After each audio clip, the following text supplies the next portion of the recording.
Hello, Comics Alternative fans. Before we start with the episode, we want to invite all of you to check out our Patreon campaign. That's right. Go to www.patreon.com/comicsalternative for more details. There you'll find more information about the campaign and the cool rewards levels we have. For as little as $1 a month, you can help us maintain good quality comics talk, and the more you contribute, the more perks you get. These include monthly podcast episodes exclusive to Patreon supporters, as well as the chance to help us choose which books we review on the show. So be sure to visit www.patreon.com/comicsalternative and become one of our proud podcast patrons. Yeah, and now on with the show. This is the Comics Alternative, episode 145. Reviews of We Stand on Guard, number 1, Will Eisner's The Spirit, number 1, Archie, number 1, and Leisure.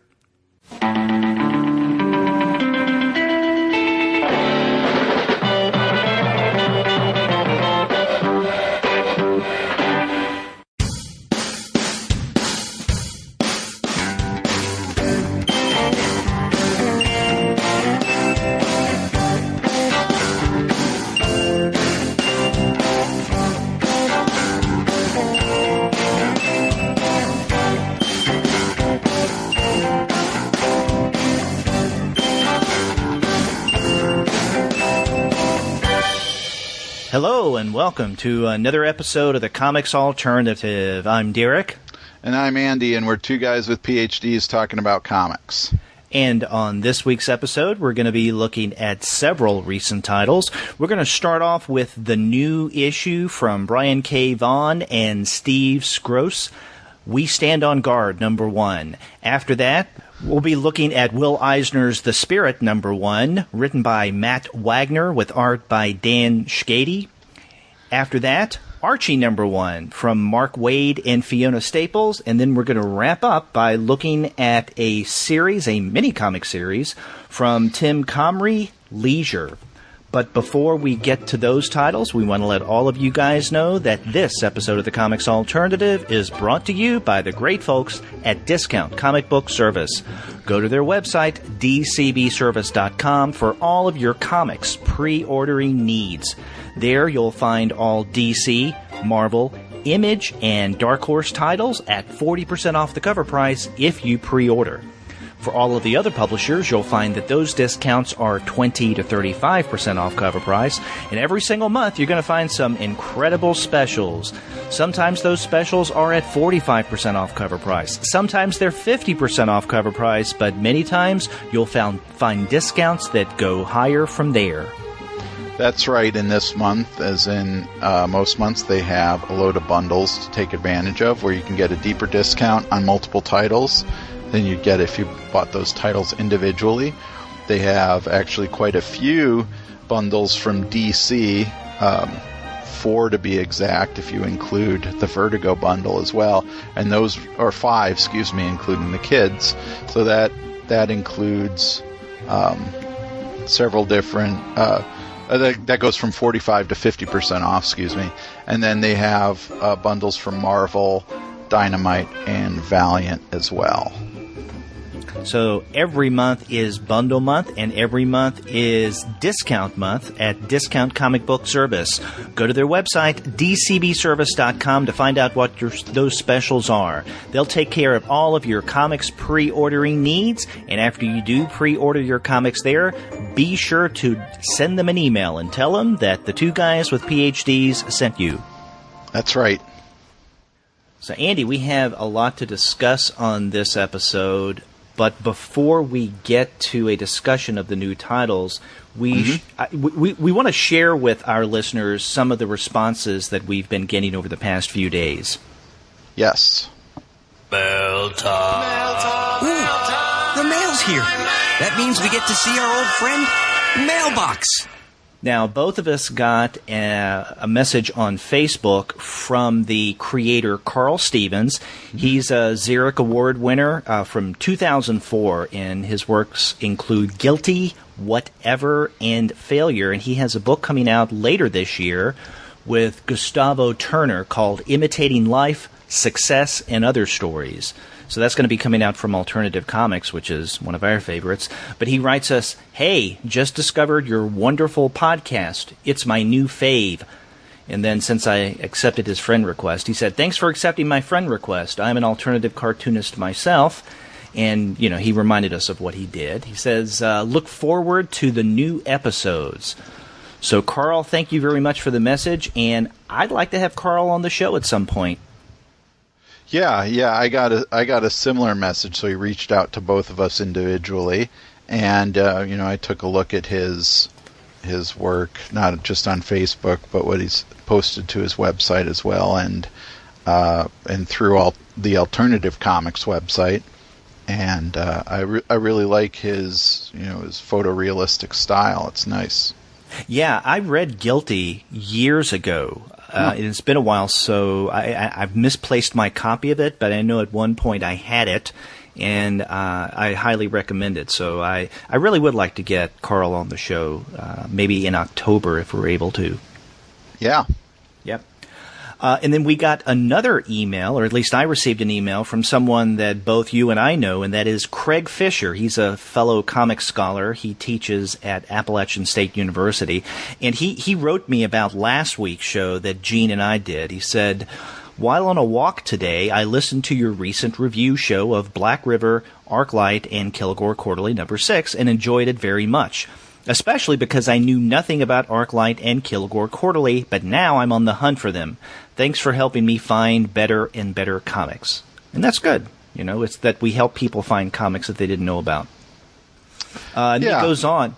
Oh, I'm sorry. Then he goes on to say something about Josh Simmons's work, because I mentioned something about Simmons's previous comics. He says, "I do know Josh Simmons's work, though, and I want to chime in with a little information to supplement your review of Black River.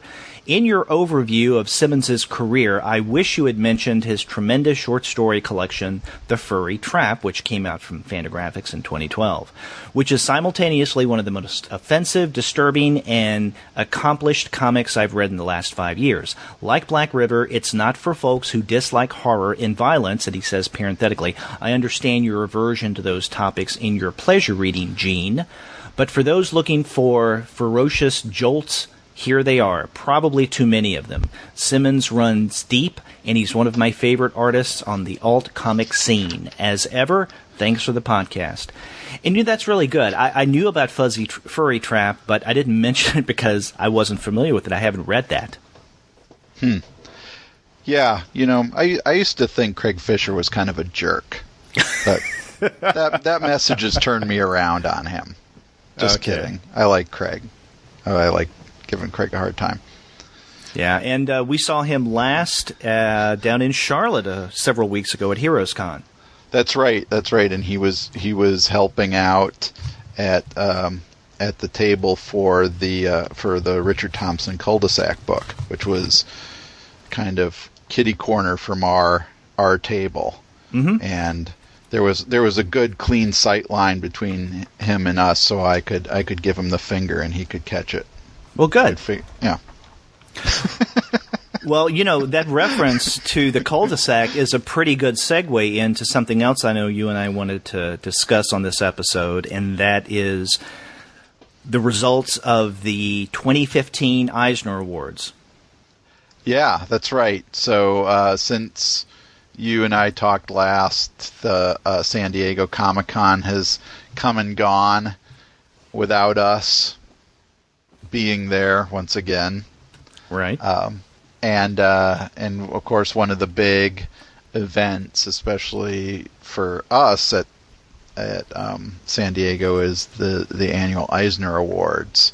And we had already talked once with Tom Spurgeon on the show about the nominees, and so it seems appropriate that we would also then talk about the winners. Exactly. So we want to just touch briefly on some of the winners and our initial impressions, I guess. But, as a way into that, Andy, this weekend I was listening to the latest episode of another podcast, Comics for Fun and Profit. They're friends of this podcast. We're friends of theirs. We've done crossover shows with Kyle and Drew in the past. So I was listening to their latest episode, and they did a brief wrap-up of the award winners as well. And as they were going through the list of the winners, they commented at the end that they really knew, I think, about 3 titles and creators of all the ones that actually won. But at the tail end of their wrap-up of the Eisner Awards for this year, they did mention that you and I, Comics Alternative, would probably be thrilled at the winners because they're the kind of comics that you and I focus on. So I wanted to share with our listeners just a brief segment of what Kyle and Drew said in their show. You know who probably is just loving those awards? Our friends over at Comics Alternative. That's their thing, absolutely. they got to be loving it and knowing it. So I was going to say they've got to be recognizing more than 5 categories and winners. If you'd like detailed analysis of those enlightening analysis of those Eisner Award winners, please go to the Comics Alternative podcast and blog because they have read more than 3. We like our funny books and our super books, and they like them thinking books. They are the 2 guys with PhDs. And I went to a community college. There you go. So that's pretty cool. They gave us a really big endorsement there. Yeah, that was nice of them. Yeah. So, again, thank you, Drew and Kyle, for the mention. And you guys, if you don't know this podcast, then you definitely should check it out. It's Comics for Fun and Profit. Their website is www.comicsfunprofit.com. So I always like to listen to them because not only do they have good reviews, but they also talk about the collectability of comics, which is not something that you find frequently in comics-related podcasts. That's right. So, Andy, the Eisner Awards, do you have any general impressions or takeaways? Well, on social media, one of the big comments that I saw being made quite frequently was how DC and Marvel basically got shut out. The reports I was reading said that DC only got 1 win out of all of them, and that was J.H. Williams for the Sandman Overture as Best Painter Multimedia Artist. But those commenters seem to have missed the fact that Darwin Cook also won for Best Cover Artist for his DC Darwin Cook Month variant covers, which were fantastic. But if you do look at down that list, that is the case. Nothing. It looks like 0 wins for Marvel and just those 2 for DC. Everything else is more independent stuff. Yeah, and I have no problem with the independent stuff getting a lot of attention, but I guess if I we're going to step back and make one major observation is the fact that you don't find more wins from DC and Marvel, or in particular, I guess, more mainstream superhero wins, because when you and I and Tom Spurgeon a few months ago were doing our overview of the nominations, one thing we noted was that there seemed to be a little more love toward the mainstream this year. And so I would have thought that there would have been something from, Miss Marvel, that I thought would have been a win, but that was a little surprising to me that nothing in that area won. And as you mentioned those 2 DC wins, and that's it.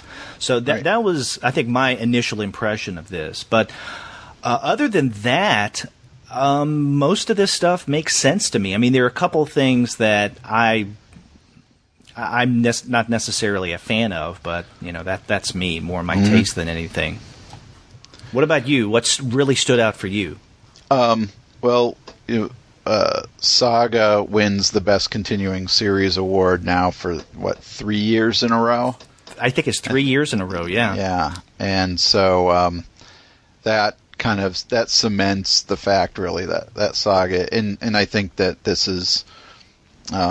There's some consensus on this that Saga is the best monthly or periodical comic book being produced in the United States right now.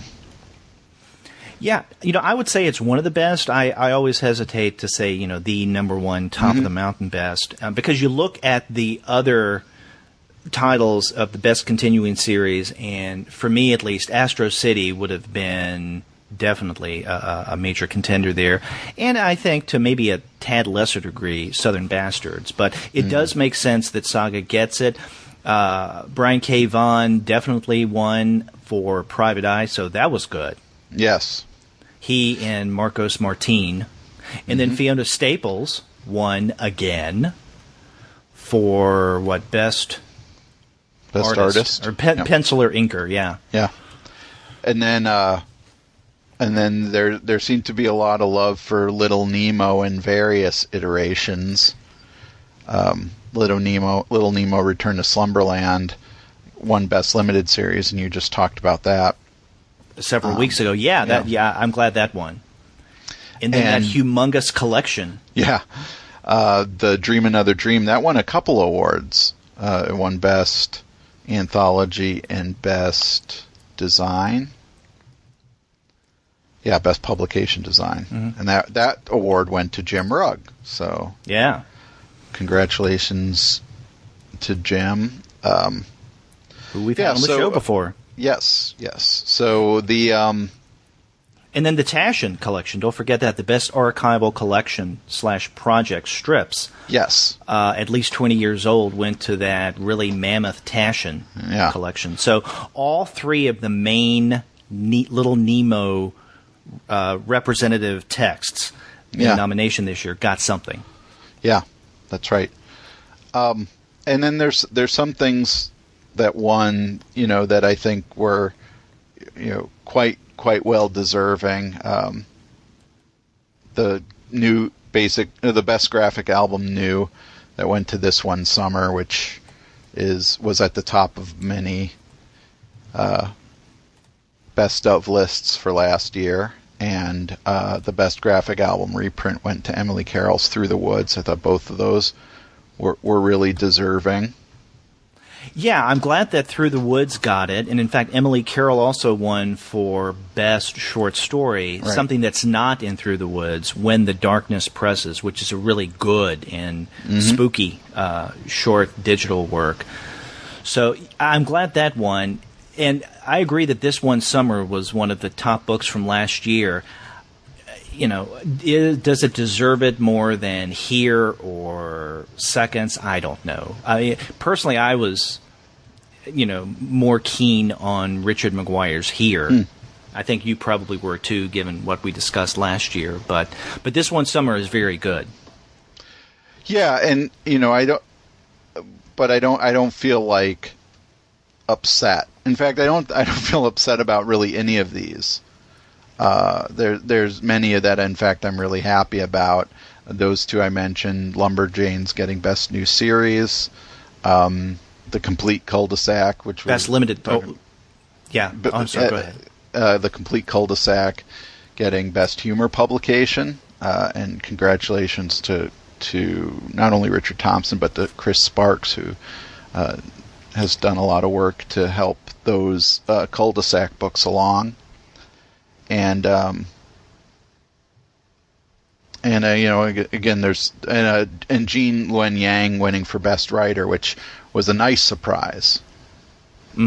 Like you had said, maybe that could have been the place maybe where G. Willow Wilson won, or Kelly Sue DeConnick.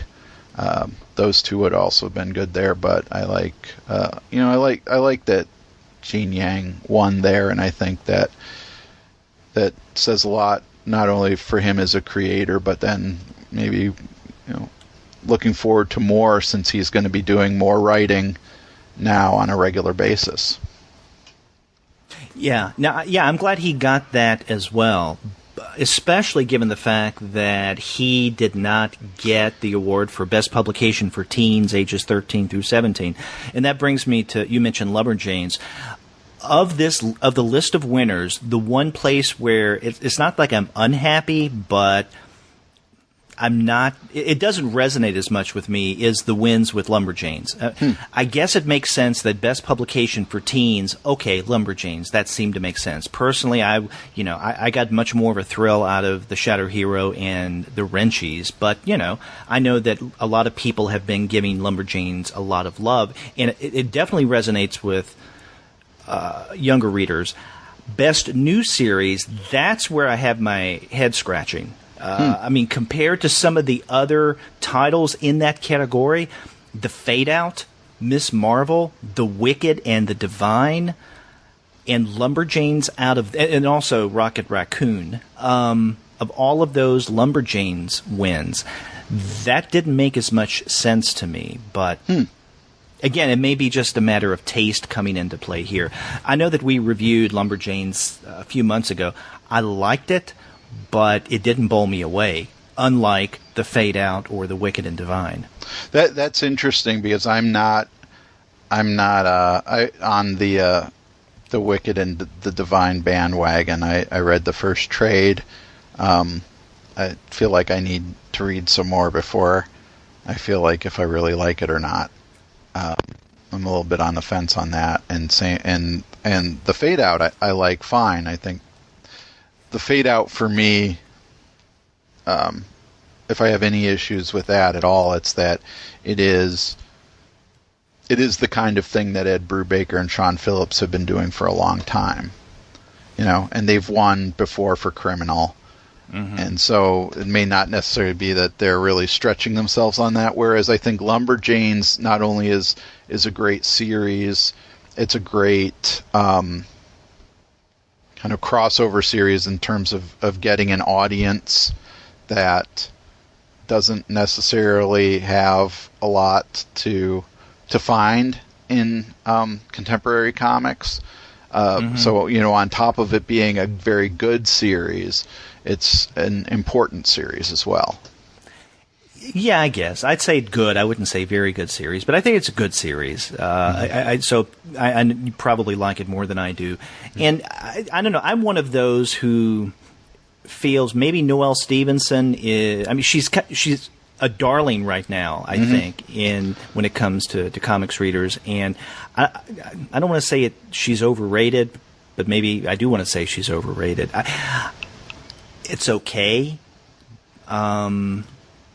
I know we discussed, and Andy Wolverton and I reviewed Nimona several weeks ago, and that one didn't do as much for me as I thought it would. But I think part of the problem there was its translation from webcomic into graphic novel format. But that's another story.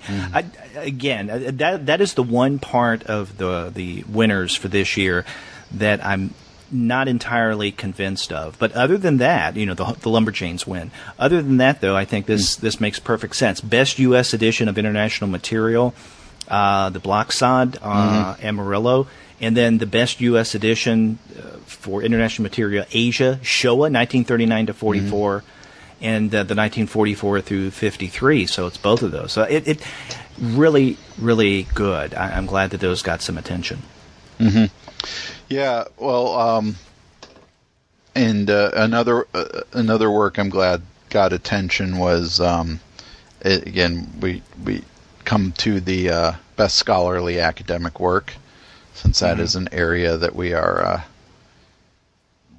invested in. That Sarah Lightman's edited book, Graphic Details: Jewish Women's Confessional Comics and Essays and Interviews. That's a solid book. That's good.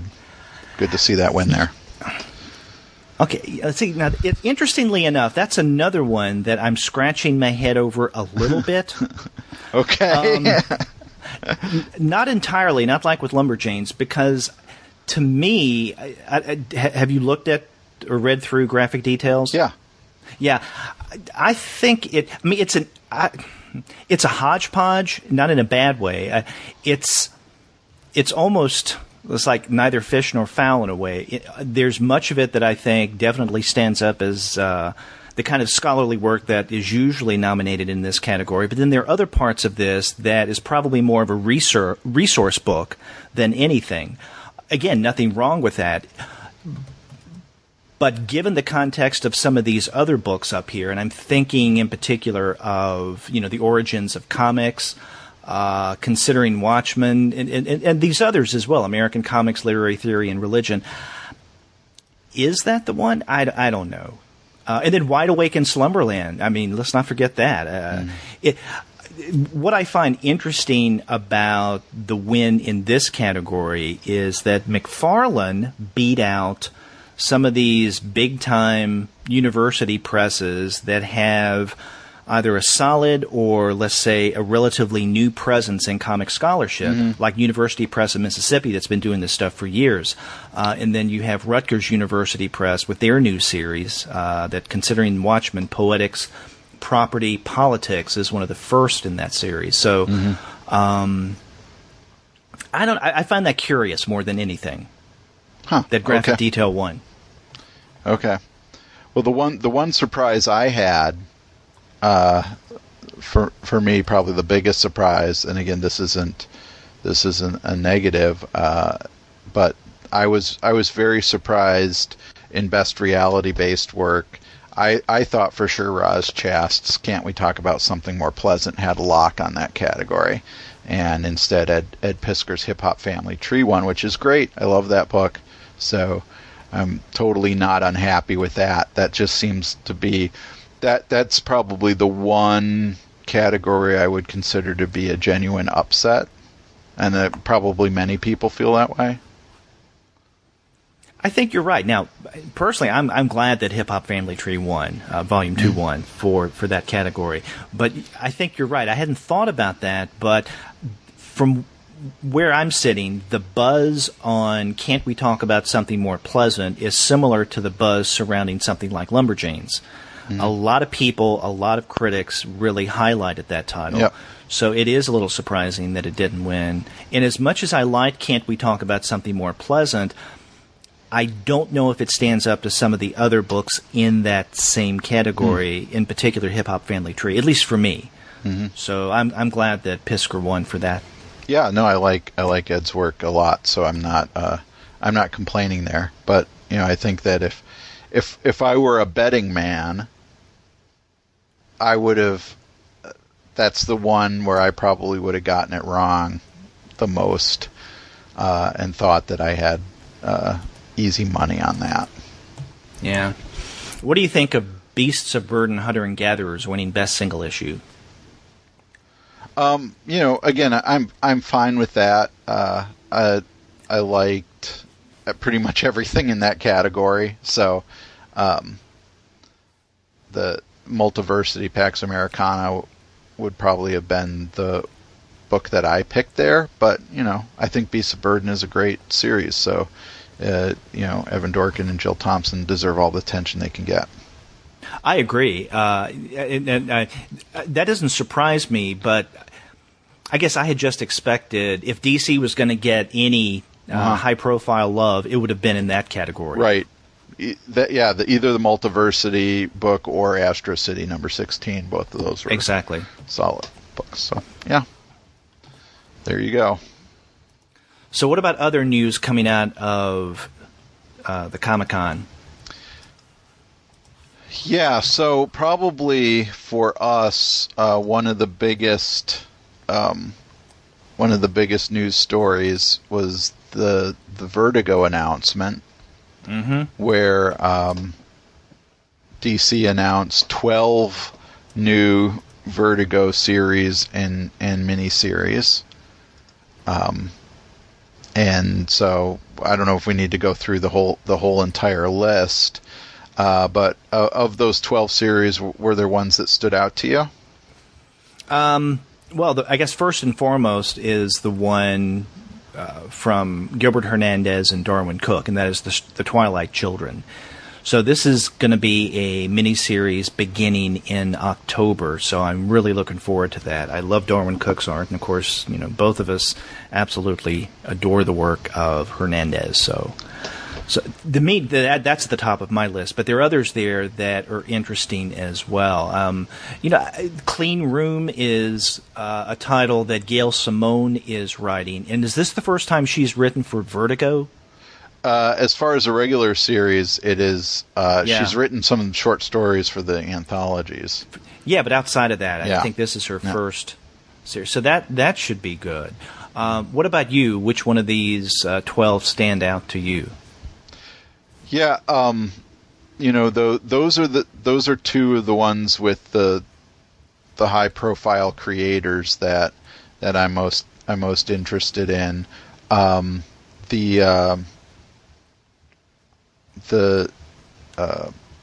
Art Ops by Sean Simon and Michael Allred.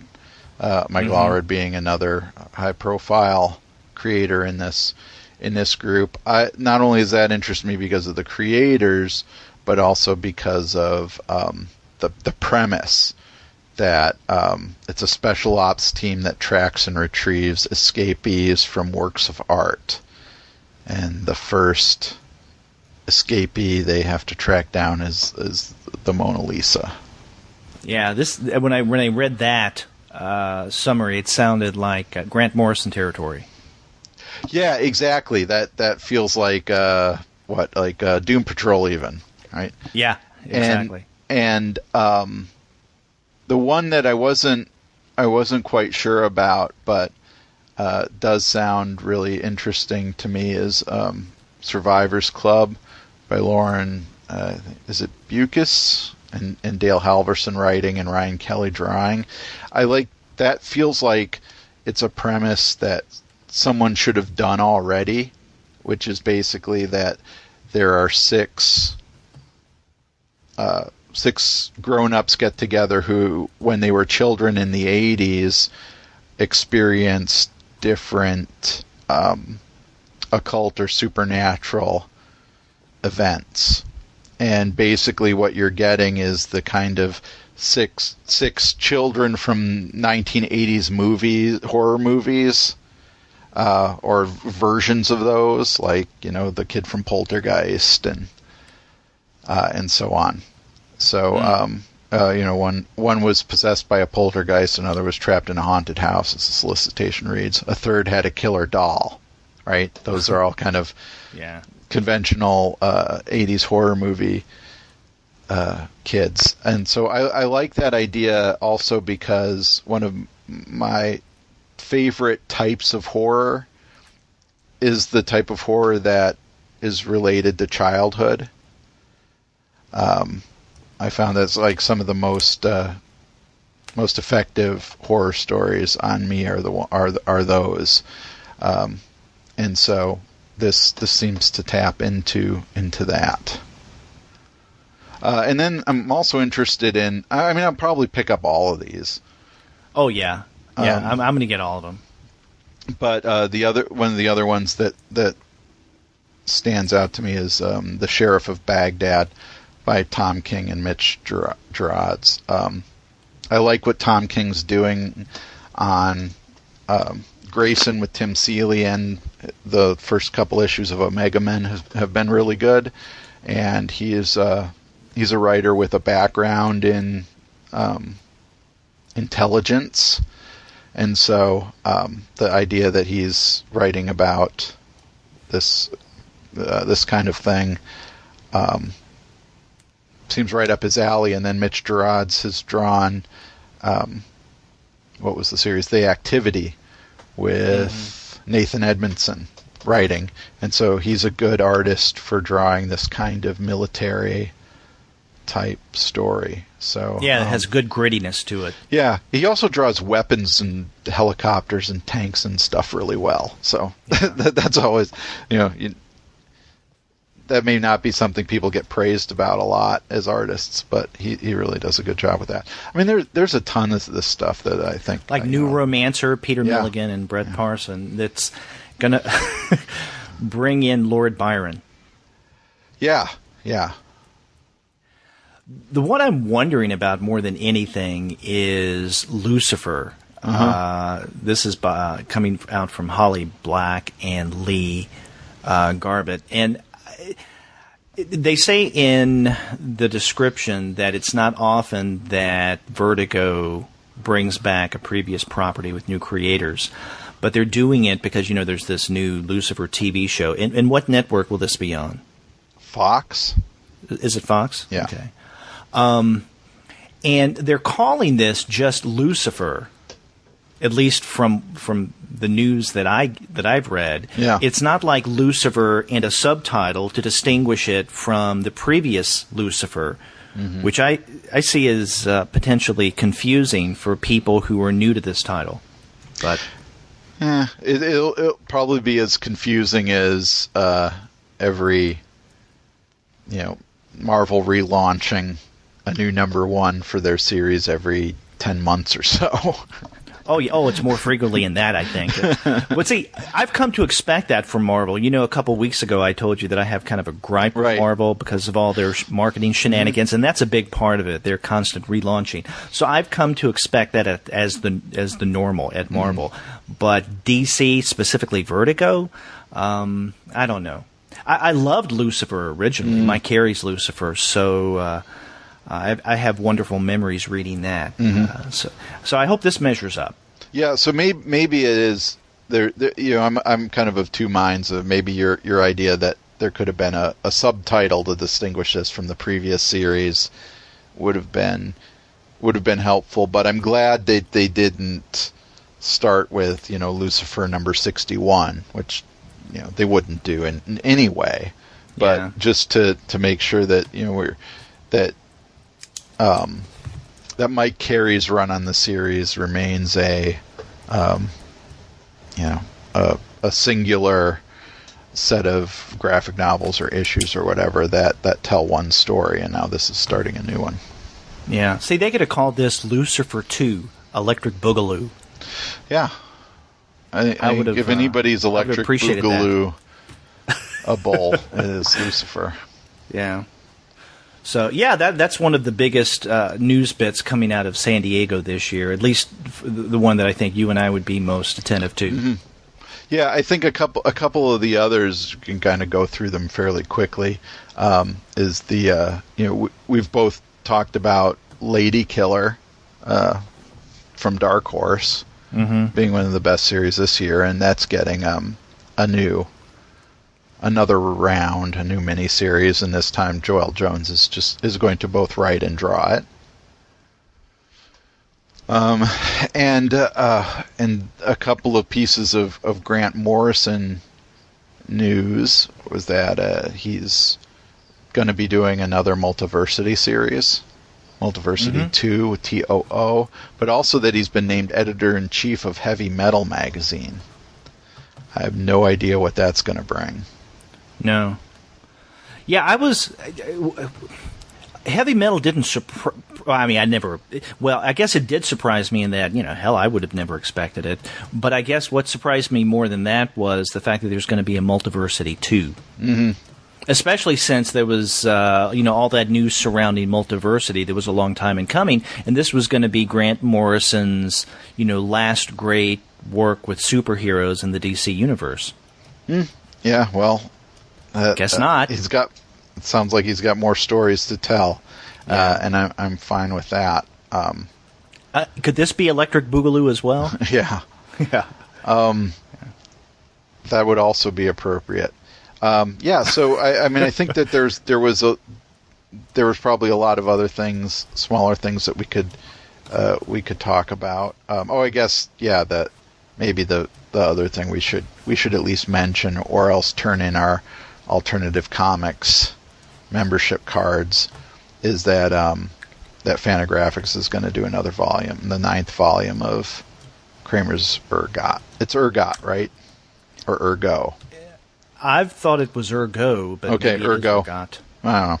Anyway, the Sammy Harkman's edited anthology is getting its 9th volume.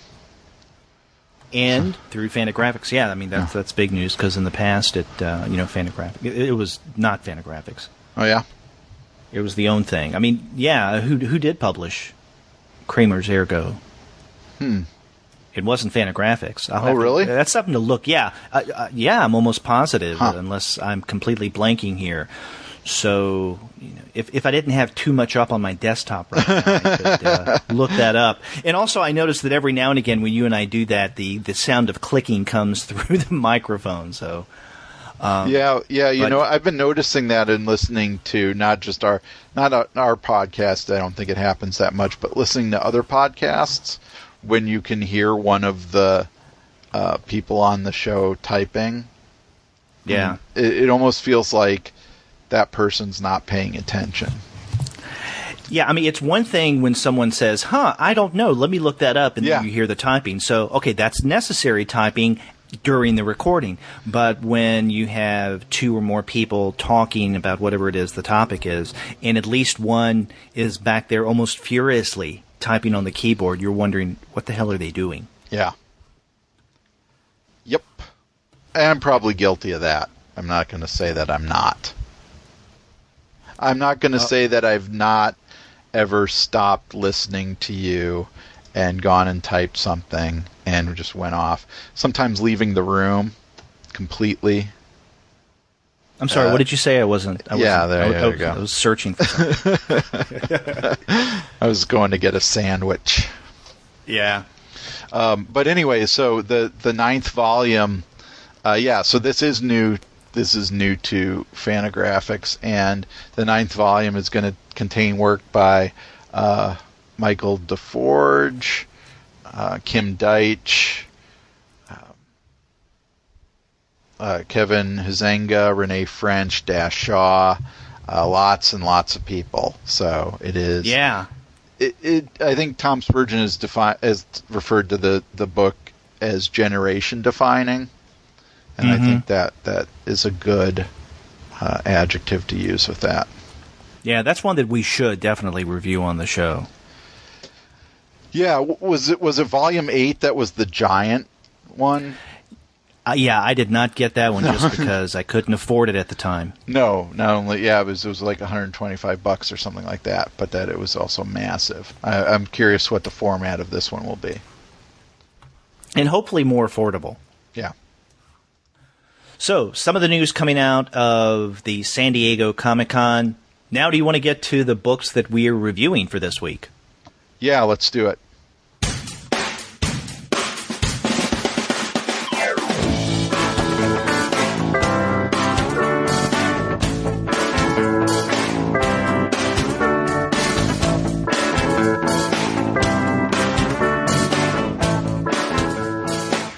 We're going to start with We Stand on Guard #1, written by Brian K. Vaughan, with art by Steve Skroce. Yep. And this is, a high-profile title. Almost anything now, it seems, that Brian K. Vaughan does is going to be on everyone's radar. And this is one that you and I were both looking forward to discussing. Yeah, since we had Brian K. Vaughan on the show and talked to him, he had just announced this book along with Paper Girls. Oh, yeah. With Cliff Chang, that's been solicited for October. But yeah, so what did you think of We Stand on Guard?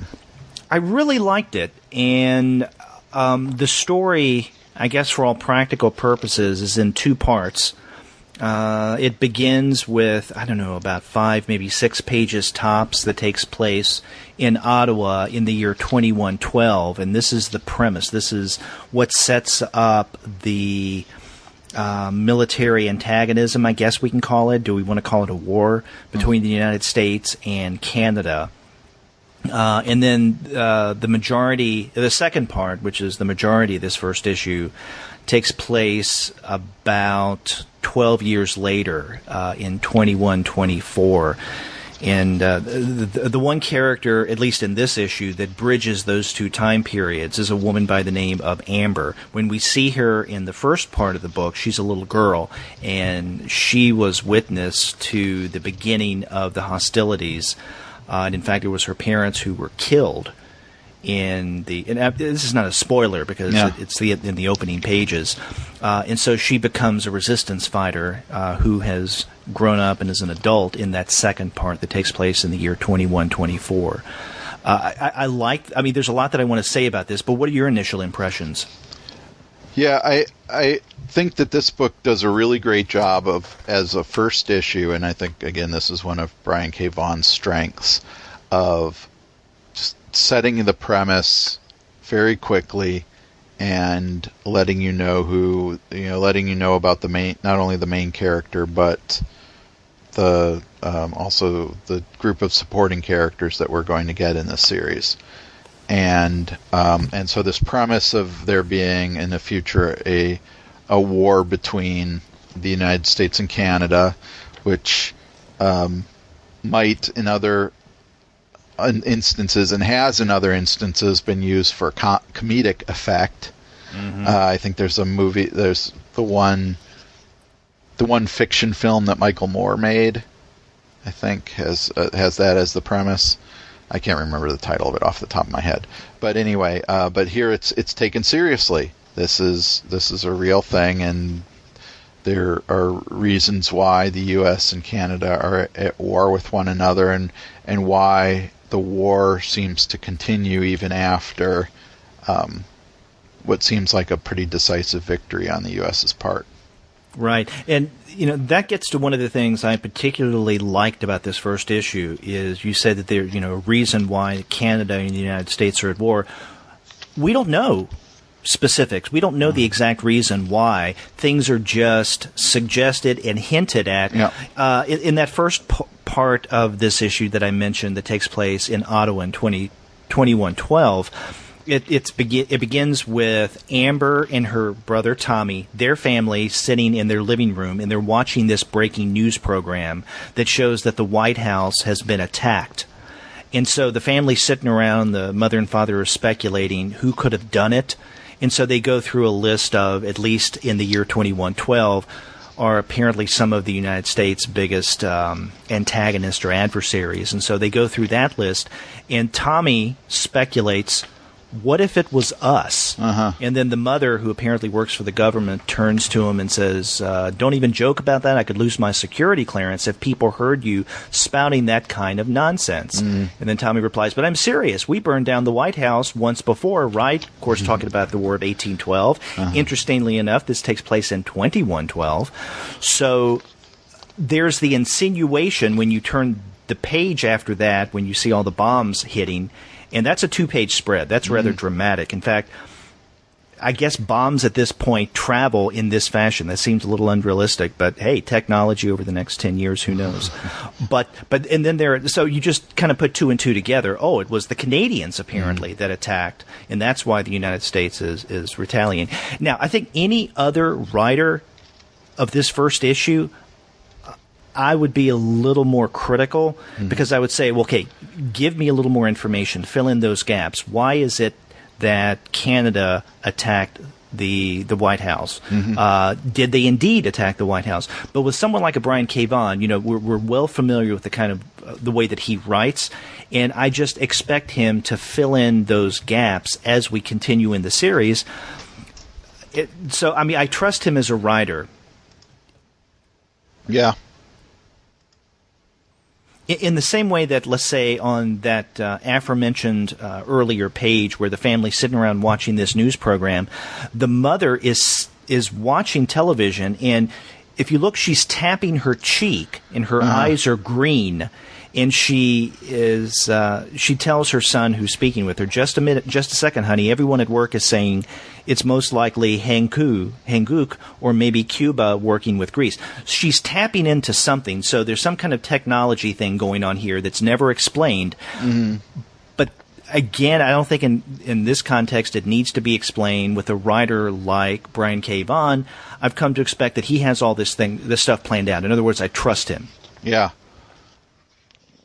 Yeah, and so and I would hope that there would be some mysteries that need to be solved, and I think that probably what may end up being the biggest mystery, the biggest quest for this series is Amber trying to find her brother, right? Who in those intervening 12 years has been taken prisoner. Because the father says to Tommy, as he's got a leg shot off or blown off and an arm, and he takes Tommy's hand and says, listen, you have to look after your baby sister. Whatever happens, you never leave her side. And then that's when we fast forward into 21-24. Yeah, exactly. And so then, and and seeing the older Amber now in 2124, she meets up with a group of resistance fighters who all seem to represent the different groups from Canada. There's a Native American, there's French Canadian, and so on. Mm-hmm. Much like Alpha Flight.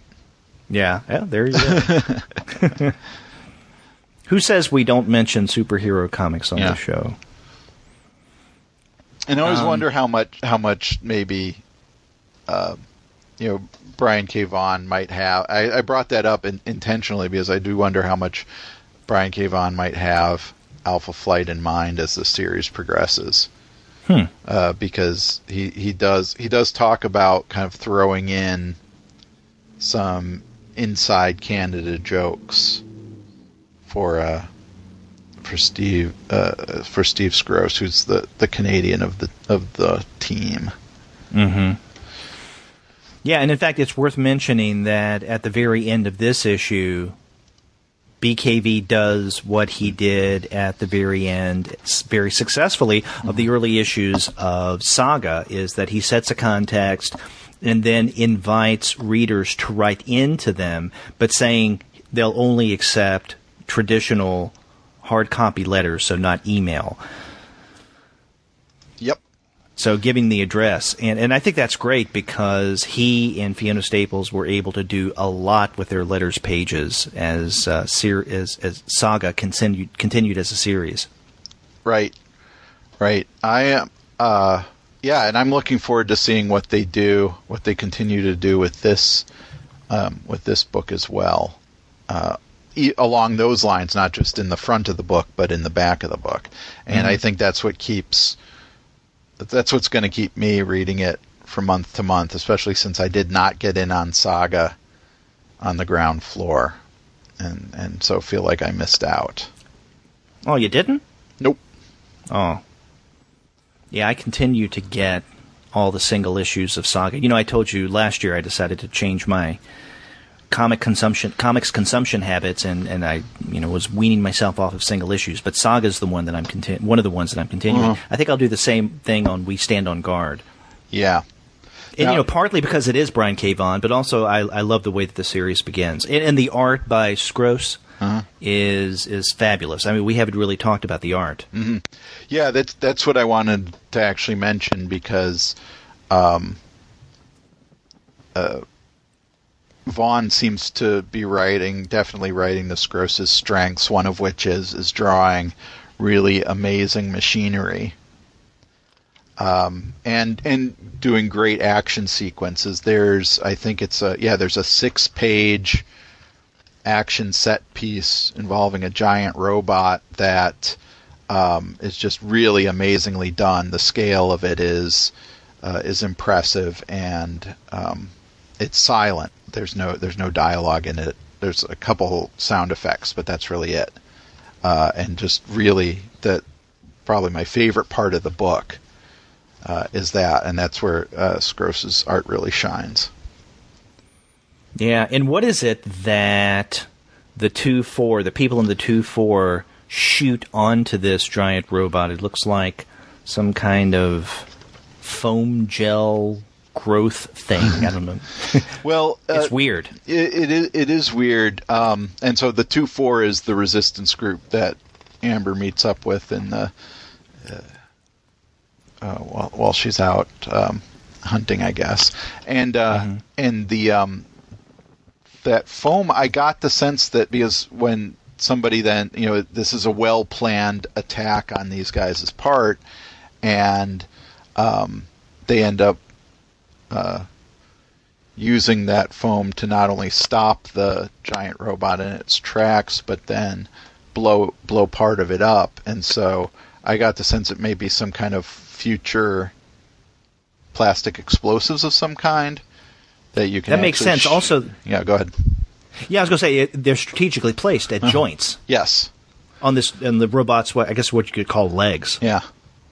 So it's a little Star Wars, Ice Planet Hoth, whatever those AT-AT walkers were, if that's right.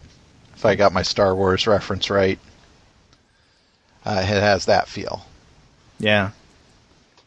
Yeah, you're right. The technology, the robots in particular in this first issue. But, I mean, another thing, as I mentioned earlier, where the mother at the very beginning was sitting on the couch, tapping her cheek with glowing eyes. Right. There's something about the technology in the near future in this world that is really fascinating. So I can't wait to see what BKV and Skroce, have to do with have to tell us about this technology, because and it's not a kind of alienating technology in the relatively near future where you have humans that don't seem like humans anymore. I mean, you take the characters in We Stand on Guard out of this futuristic context, and they could be from our time easily.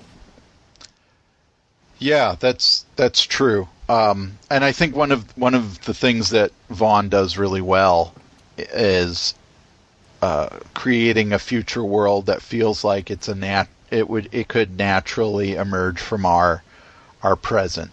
You know, I think we talked about this with the Private Eye too, where that feels like there's a logic to how that future could come from the present that we're in now, and the same with what you're saying about the technology here. It does, especially the communication technology and media and so on. It seems like that 100 years from now we'll have stuff like that. Mm-hmm. One thing about this first issue saddened me, though. What? I don't want to give too much away, but it relates to the medic. Yeah. Well, I think that's helpful in establishing the stakes that are in place. Yeah, in this book. Exactly. Yeah, and again, I don't want to give too much away because this is something that if we talked about it too much, it could be a spoiler. I mean, it's not a major plot element in this first issue, but it is an event. Mm-hmm. Especially when he points out that, as he puts it on one of the pages, and this is a great splash page scene here. This is right before that action sequence that you had mentioned earlier. He tells Amber that Superman's a motherfucking Canadian. Yeah, and tells this, how basically Joe Shuster, who was from Toronto, co-created Superman, and that there's a kind of Canadian subtext, I guess, to Superman's story. That's fun, and I hope they don't get into trouble for using that. But I think that there's a lot going on in this first issue that really does a great job of setting the scene for this series, and I'm really happy to see more work by Brian K. Vaughan, and especially seeing new work from Steve Skroce, who has kind of been away from comics for a while, having a pretty successful career as a storyboard artist. And so I'll be curious to see what more we get from this series. Yeah. One I'm excited about. Yep.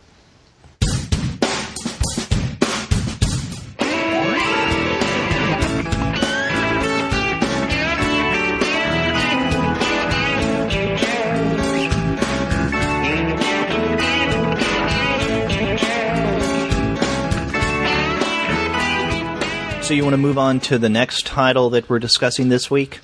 Yeah, and that's The Spirit, right? Will Eisner's The Spirit, yes. #1, written by Matt Wagner with art by Dan Schkade, and it's maybe I'm mispronouncing the name. Is Schkade. Yeah. So this is it's nothing new that we have a new Spirit, right? Because since Will Eisner's original run of The Spirit, which was between 1940 and 1952, there have been several attempts to bring him back, and of course, along with that, reprints of previous material. Just a quick recap: Harvey Comics had some Spirit titles in '66 and '67. Warren Publishing had it briefly in the 1970s, and there was Kitchen Sink Press, which ran some reprints, but also new stuff in the '70s, '80s, and then into the mid '90s. And then DC Comics had that, I guess, 2-volume series not too long ago. This was about 10 years ago or so. And then I guess most recently was IDW's Rocketeer and the Spirit, which you and I reviewed the first issue of that back in 2013. Right. So DC had the series that started with the Darwin Cook run, and that ran for about 31 issues, and then they brought the Spirit back as part of that,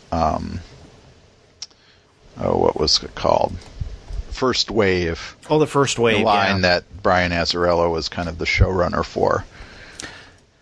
Yeah, and so I guess DC has had the longest run on new Spirit stuff since the original, although there have been other attempts to publish or republish the stuff in one form or another. So that has me curious. How long are we going to have this new Spirit from Dynamite? Yeah, exactly. And I'm happy to see, though, that so far that Dynamite's not doing what it did, for example, with the Green Hornet license, which was put out a whole bunch of just flood the market books all at once, and so that we're just getting this one title, but they are bringing in Matt Wagner to write it, who did the Green Hornet Year One, who worked on the Zorro license for Dynamite, and did he work on the Lone Ranger? I can't remember. Yeah, but anyway, it seems to be their go-to guy for reviving some of these licensed properties. So, this is an interesting first issue of Will Eisner, the Spirit, in that for all practical purposes, there's no Spirit. Right. So the story begins with on the second anniversary of the Spirit's disappearance. And does it say what year it is? It's 40-something. You can tell. The very first page is something from the Central City Gazette, and the year is strategically obscured by looks like a cloud. Right. But it's April 24th, 1940-something. Right. So that's interesting in and of itself, to have a first issue of a comic where the main character is believed dead. But that gives an opportunity for Wagner to introduce the supporting cast, or reintroduce them for most fans of the Spirit, and plus to give an opportunity to recap the Spirit's origin and so on. So we get the usual suspects. Commissioner Dolan returns, his daughter Ellen, though now Ellen is a city councilwoman. Right. And probably the one that many readers want to know how he's handled is Ebony White. Right. And I think that's one of the more interesting aspects of this series. When Darwin Cook brought Ebony White back, he did some very interesting things with the character that I think made what was a pretty terrible racial caricature into a more interesting character in a lot of different ways. Though a lot of people feel that Eisner's Ebony White was also an interesting character who stood on his own despite his appearance.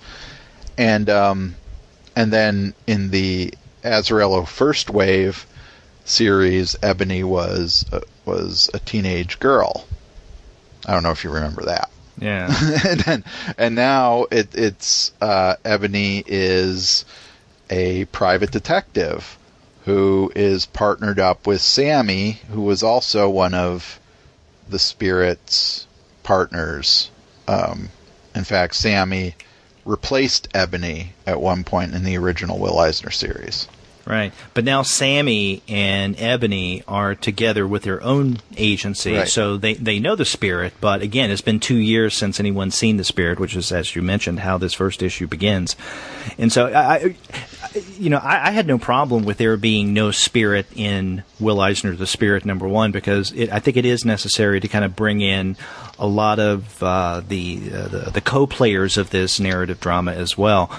And also, I think that Wagner did a really good job of presenting new readers with the origins, at least loosely, of the Spirit. I mean, how he became the Spirit, right? So, and this comes at one point. I guess it's an internal flashback when one of the police officers is talking with Commissioner Dolan.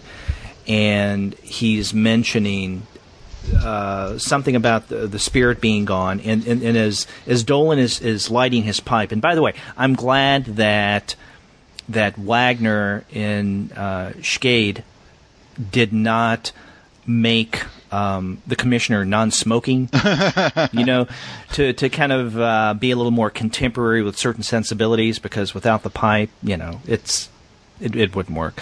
But anyway, there's this internal flashback, I guess, of Commissioner Dolan, where he is thinking about Danny Colt, doing his thing, taking on a foe, and then in the process, at least ostensibly, getting killed, but not getting killed, and so that's where he takes the name The Spirit. So for those who are unfamiliar with earlier Spirit, the original, and since the title since then, I think that they could pick up this first issue and, for the most part, really start from the beginning. I don't think that there's the need for much backstory outside of this first issue, and understanding who the Spirit is and the other players. It would help. Like, for instance, if someone didn't know about Ebony and Sammy, they could still appreciate this first issue. But knowing about the history of Sammy and Ebony, especially, brings extra layers of appreciation. Yeah, I agree. And getting back to the origin that you mentioned, the about 3-page origin recap, Wagner picks one of a few origins that were actually given for the Spirit back in the day. So he settles for what probably is the most common one, that the Spirit was going up against Dr. Cobra, who had a secret formula that caused the Spirit to seem to die and come back to life. There are other things. Some origins involve the octopus, one of the common villains of the Spirit, but Wagner settled on, again, probably the most common one. Yeah, and plus what Dr. Cobra is working on visually, with the green fluid, is really striking. Yeah, and I think that mentioning the visuals there too is worth pointing out. With what I liked about Dan Schkade's art is that, especially in comparison to some of these other licensed properties that Dynamite handles, Dynamite tends to use with, like, for example, The Shadow, and with Green Hornet, a creator like an artist like Aaron Campbell, who has a much more kind of shaded but realistic style. And I think with Schkade, we get a really interesting style that almost at times reminds me of Matt Wagner's style, but then at other times reminds me of the Spirit of Will Eisner. So it has a style that I think is entirely consistent with Eisner's, a little more on the cartoony side, not quite on the heavily realistic side, and I think that works really well for this comic. Exactly, and along with that, there are certain pages in this first issue where the panel layout is very much in the mode of a Will Eisner, where there are no clearly defined boundaries of between and among panels. Yeah. So that scene of I agree. So that the origin I think story of Colt / Sorry. No, I said no. Go ahead. No, I think you're right. I think that and I don't know how much of this is, if Wagner's working from a layout or something that he's doing for Schkade, or if they're just working really closely together on what this looks like. But yeah, I think that a lot of the ways in which the panels are laid out and the action is set also recalls Eisner's work. Mm-hmm. Yeah, and in fact, there's another scene where Ellen Dolan is having her own kind of flashback where the various events of her life with Denny Colt / Spirit are recalled, and again, that's borderless. And then there's another scene somewhere along the way, where Commissioner Dolan, this is right before that aforementioned Ellen Dolan scene, where the Commissioner's pipe smoke becomes the boundaries of the panel that he's in. Right. Which is definitely Eisner-like. Yes. Yeah. I like what Schkade is doing here, along with Wagner, in trying to do something different, but at the same time preserve the feel in many ways. I mean, not only in terms of the art, but in terms of the style and tone of the original. Yes. Yeah, I agree. So I'm really curious to see where this series goes. One of the things I'm curious about, this is something we talked about before the show, and I don't think this is giving anything away. Ebony, we mentioned that Ebony and Sammy are a team, or a private detective team, and as far as I know from reading the original Spirit comics, Sammy is never given a last name.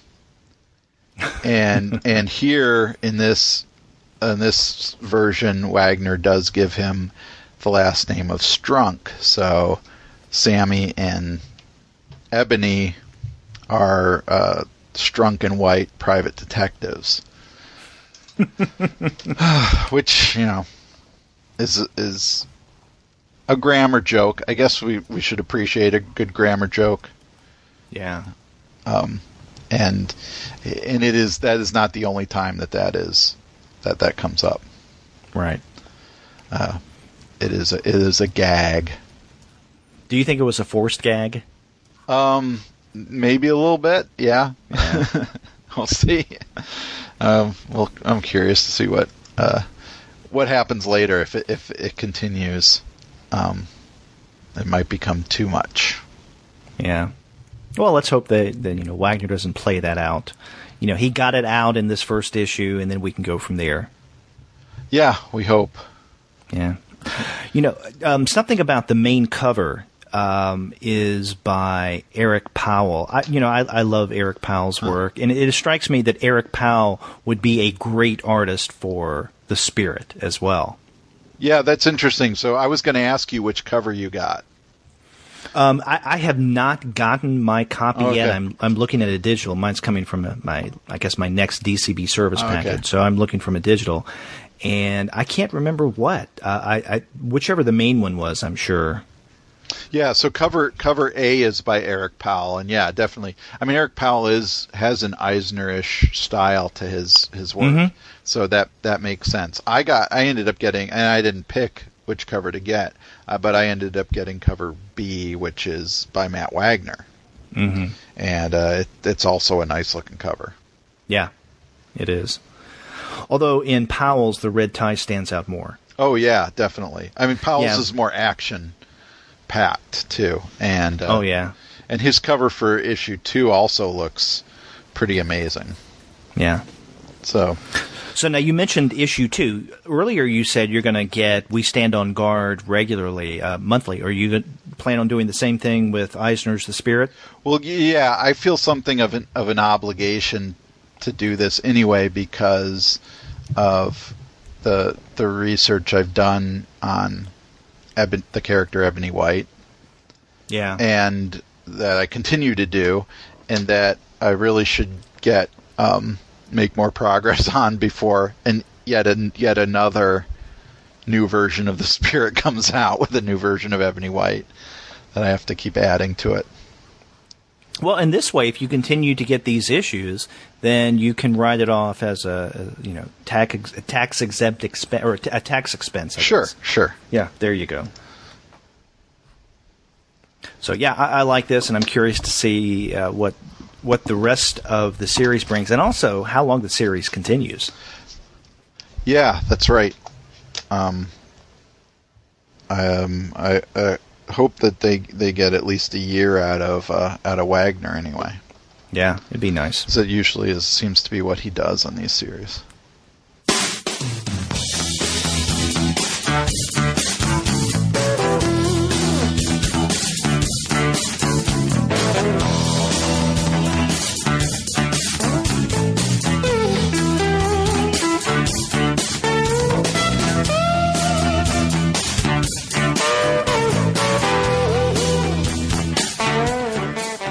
Let's look at the next title that actually has quite a bit in common with Will Eisner's The Spirit #1, and this is Archie #1. Now, this has been big in the news lately. In fact, not just lately, but in the months leading up to the release of Archie #1, because, it's kind of a relaunch of the main Archie title. Mm-hmm.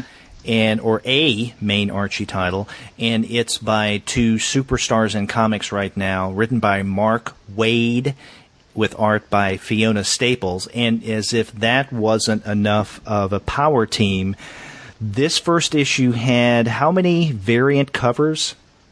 I don't know, like 22 or 23. Oh, God. Yeah, it seems to go. And usually I am very suspicious, if not hostile toward variant cover strategies. I mean, that's something, again, getting back to Marvel, that's one of the shenanigans that they usually pull. A lot of publishers do it, but they really play it up. And many times it is variant covers that, are increasingly rare, that retailers have to order so many copies in order to get a very special variant cover, and even more to get an even rarer variant cover, so on and so forth. But the thing I loved about what Archie did is there were, well over 20 variant covers, but there was no hierarchy. Mm-hmm. So one wasn't any rarer than the other, and in the solicit from a few months ago, you could order any one you wanted at the exact same price. Right. And retailers could do the same, of course. So I really liked that. There was something much more democratic about the process. So that made this first issue's release even more exciting to me. Yeah, I agree. Now, were you a reader of Archie at all before this? Oh, sure. In recent years. Oh, well, I've dabbled into Archie. I think there was a few years ago when Archie introduced a kind of new look Archie. I don't know if you remember that, where it was drawn in a more realistic style, and that lasted for about 4 or 5 issues as a kind of mini series within one of the digests. And then they did that with some of the other characters as well. And I followed along with those. At other times, someone has given me... actually, I have sitting right by my desk a couple shoe boxes full of Archie digests from recent years that someone gave me that I need to turn over to some kids so that they're not cluttering up my office. And then I've caught on to some of the more high-profile events, I guess, in Archie comics, like the first appearance of Kevin Keller, and so on. So I've dabbled into the Archies, and then of course Afterlife with Archie, and Sabrina, and then Sabrina. The Death of Archie. Yeah, and then I followed the Life with Archie series too, where the kind of magazine size, I guess, series where you'd get 2 stories. One had Archie marrying Betty, and one had Archie marrying Veronica. Mm-hmm. And in each one of those, Archie was miserable. Yeah. Well, outside of the Afterlife with Archie and then just paying attention to the news, because over the past several years there have been a lot of notable things going on with Archie comics as a whole, not just with Archie as a character and his title. But I've been paying attention to that, but I really haven't been reading it even sporadically, like I guess you have at some of the more high-profile stories. But I was curious how this would turn out. Mm-hmm. Because what was the last issue of Archie was 666? Okay, yeah, I don't remember what specifically it was, but that makes sense. I think it was, which I found a rather curious issue number to end on for an all-American kid. Yeah, that's true. I never thought of that. I mean, maybe that tells us something more about Archie than we knew. Yeah. But... yeah, has everybody really looked under that little checkerboard thing on the side of his head? That's right. I don't know. Whenever I think of that checkerboard design on the side of his head, I keep thinking of the original Mad comic parody of Archie, Starchy. Oh, yeah. Okay. Yeah, that's one of the classic Mad parodies of all time. But I really liked what Waid and Staples have done with this first issue. Yeah, I don't know what I appreciate more, the writing, because I want to say a few things about the way that this story is told, or Fiona Staples' art, because looking at this, it just feels nice. It just reminds me a lot of Saga. I mean, obviously the subject matter is completely different, but the way that she draws characters, the expression, the way that they're positioned within the panel. I mean, I'm familiar with her primarily because of Saga, so it just has a good feel to it, visual feel. Yeah, comfortable one for me. Yeah, I agree, and that may be something where both the art style and the writing come together for me. That, traditionally Archie is kind of a gag comic, right? You get very short stories that kind of build to a punchline of some kind, or short stories that have as their premise a kind of ridiculous problem that Archie has to work out. But here, Waid and Staples seem to have turned Archie into a kind of teenage romantic comedy. Mm-hmm. And I like that idea. I think that really works well for this comic. And so there's a couple things that drive this plot. One is that prior to the events of this first issue, Archie and Betty, who have been dating for a long time, it says basically they've been a couple since they were 5, have broken up over something called the lipstick incident. Right. And we don't know what that is. No. So that's kind of the mystery that drives this plot. And then, in addition to that, Archie narrates the story, but more in the kind of fourth wall breaking direct address to the audience, rather than there being like caption boxes. Archie says on the first page, "Hi, my name's Archie Andrews and welcome to Riverdale," and he's talking to us. Oh, exactly. In fact, I mentioned earlier that I was focusing initially, I think, on Fiona Staples' art, but I said that there's some things about Waid's storytelling that I wanted to mention. It's the way that he deals with this reintroduction, or I guess for some readers, an introduction of Archie and Riverdale to the readers.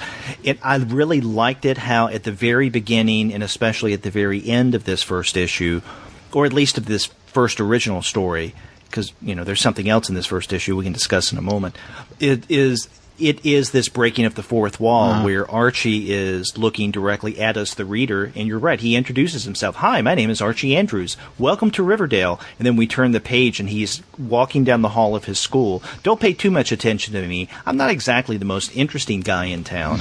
And then he starts to introduce us to others, in particular Betty, and what she's doing.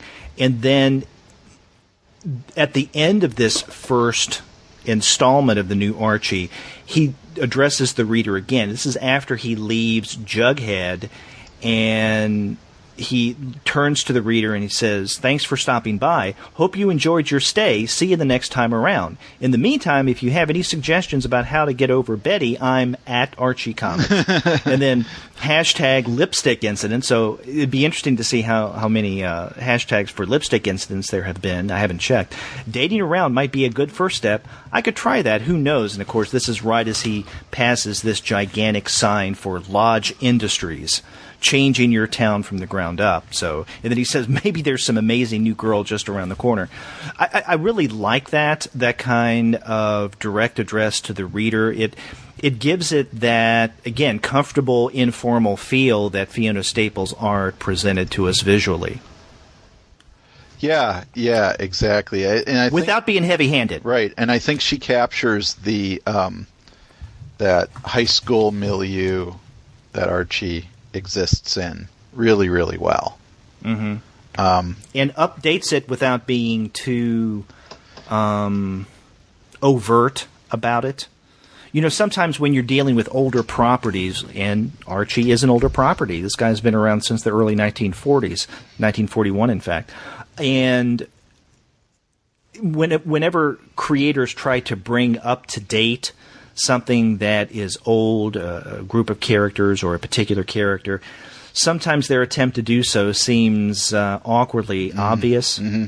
I don't think that's the way it is here in this first issue. Right. One of the things, did you ever read Mark Waid's, when Mark Waid redid Superman's origin and Superman Birthright? Yes. One of the things that always bugged me about that comic was that right off the bat, Clark Kent shows up at the Daily Planet, and they've got, flat screen TVs, they've got, social media going and cell phones and stuff like that. And I always felt like Superman's origin needs to be in a less kind of technologically specific time period, more kind of vague. Well, now in this Archie comic, they all have cell phones and they use them quite a bit. But what I think, what I like a lot is that they are not. This is not an origin story. These people, these characters, Archie, Jughead, Betty, even Kevin Keller, have all been friends for a while. They have a long history going back, and so the only thing that isn't here is as you mentioned, Veronica hasn't moved to Riverdale yet, and that seems to be going to be the catalyst of some of the tension in this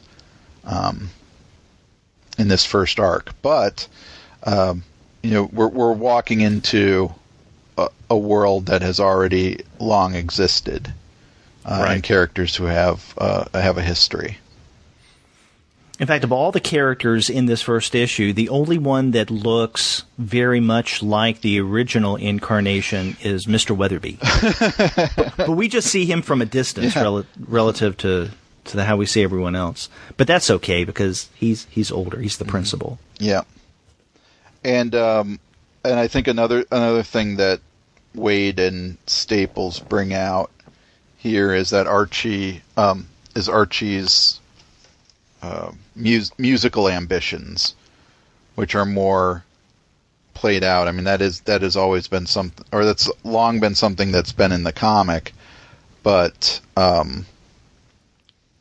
is new, or not new, but is being kind of made center focus of Archie's life here. Right, it's a central part of the story in this first issue. Mm-hmm.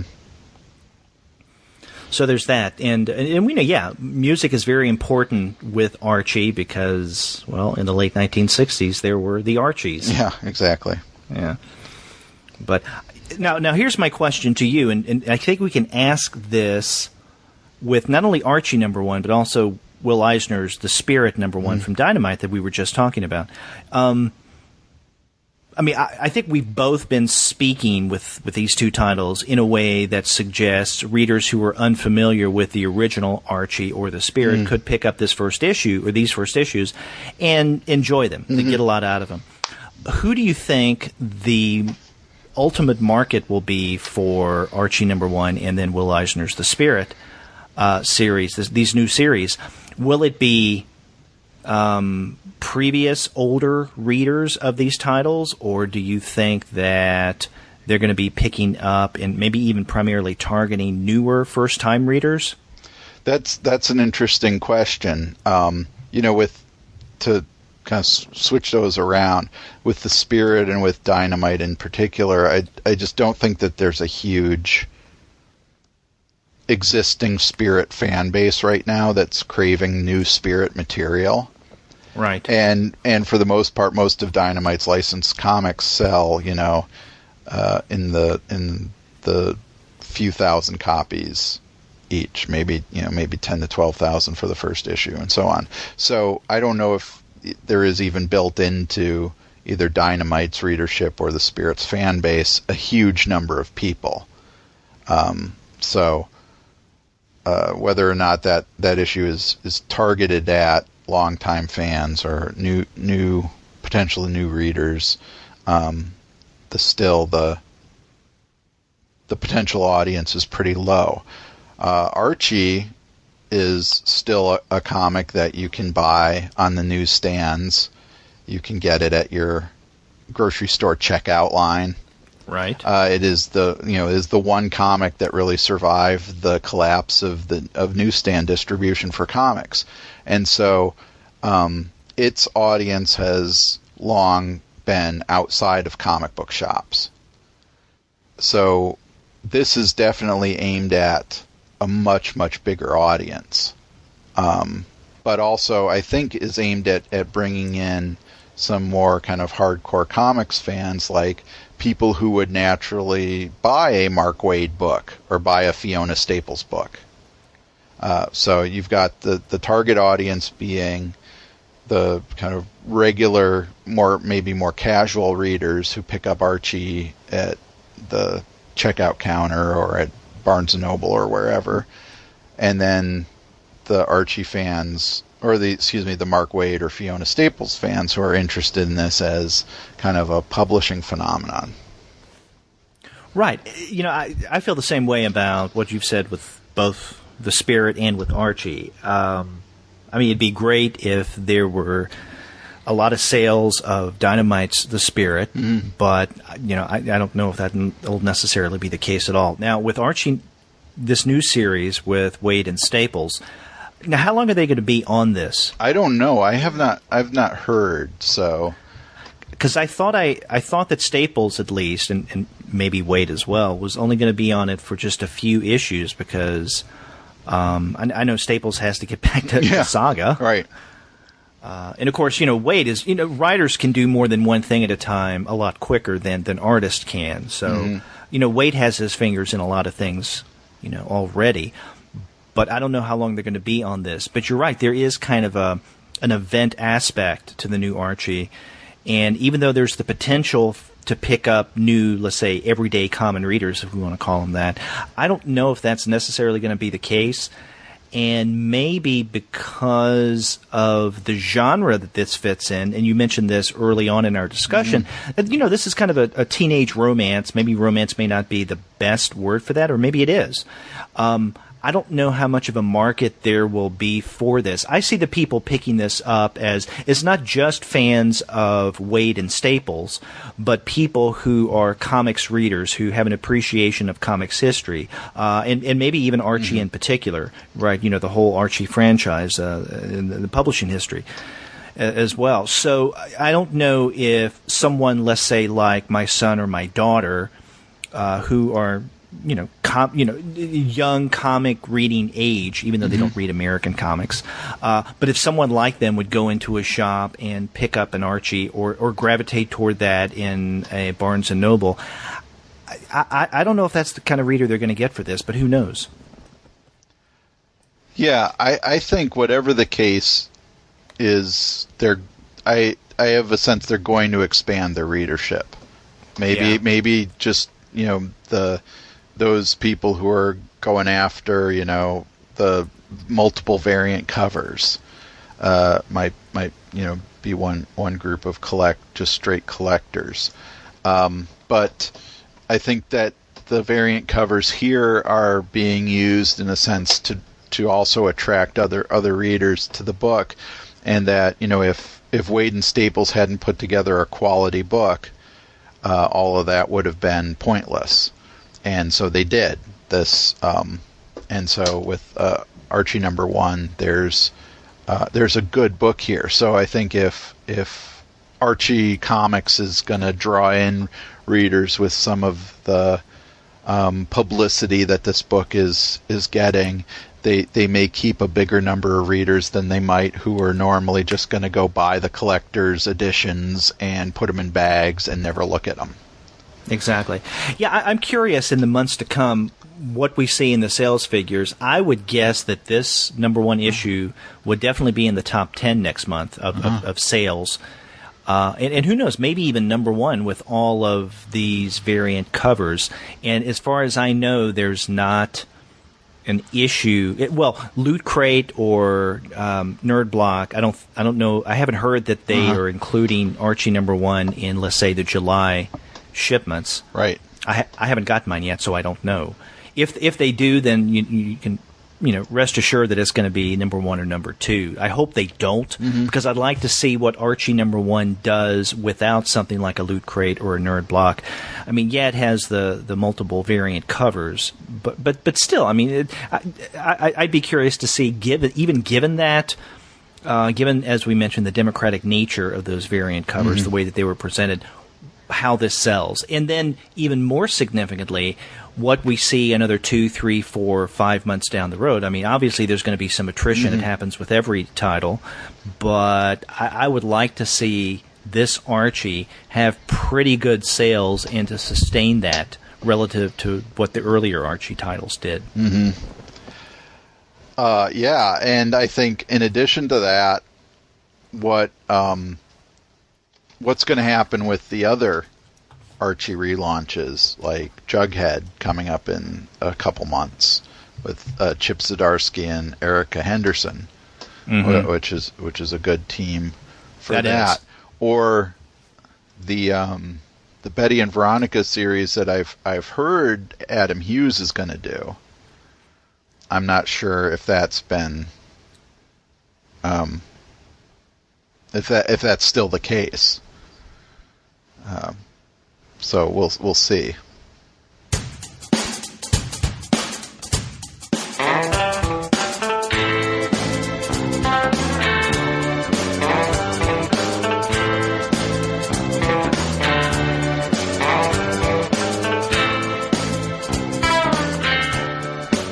So you want to get to the last title, or at least titles, Yes. that we're going to be discussing today. Sure.